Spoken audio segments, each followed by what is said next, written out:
दादा ती साडी द्या ना जरा. मला आहे ना ही साडी साक्षीसाठी खूपच आवडली आहे, पण ह्याला माझा कुठला चॉईस कधी आवडतच नाही. मला सांग ही कशी वाटते बघ, मला तर खूप आवडली आहे. ही साडी का? हो. खूपच छान आहे. माझ्या बहिणीसाठी एवढी साधी साडी घेणार नाहीये मी. किमान 60-70 हजाराची दाखवा. साडी ही काय फक्त तिची किंमत नसते, साडी ही एक इमोशन आहे. म्हणजे ती कोणी दिले, कशासाठी दिले, का दिले ते पण मॅटर करतं. आई बाबा, आजी आजोबा मुलीला प्रेमाने साडी देतात. भाऊ जेव्हा बहिणीला साडी देतो तेव्हा त्याचे बहिणीसाठीचे लाड असतात. आणि सासूने दिलेली साडी जबाबदारीने जपायची असते.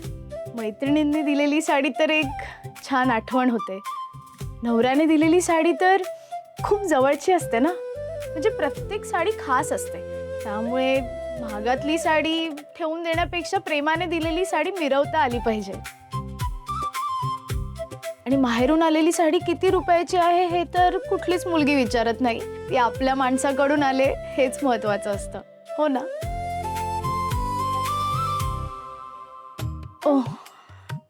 पण तुम्हाला नाही कळणार, तुम्ही तर मुलींशी बोलत पण नाही ना. ओहो, ओ जय खानोलकर,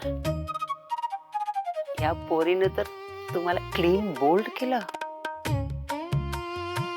काय जी घ्यायची ती घ्या, उशीर होतोय. थांब थांब थांब ना जरा, 2 मिनिटं थांब. साडी म्हणजे काय घाईनी घेण्याची गोष्ट नसते. 2 मिनिटं थांब. शर्वरी, तू बाळा इथे तेस का जरा, ये इकडे. दादा जरा हिच्यावर ड्रेप करून दाखवा ना साडी. हा बघू जरा.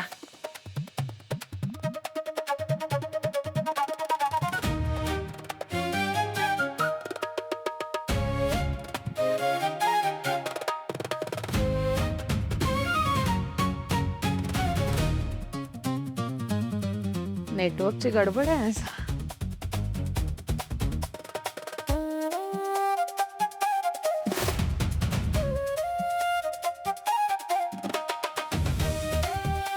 वा आजी, जोडा अगदी लक्ष्मी नारायणासारखा शोभतोय बरं का.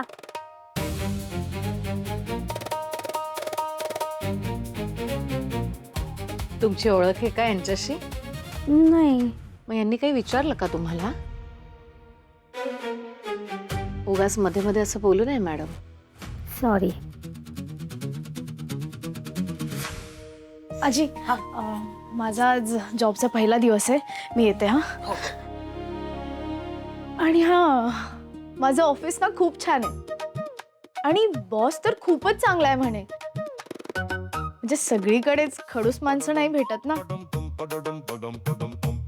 सगळी स्वामींची कृपा. मी येते हा, लेट होतोय. All the best. बाय काकी.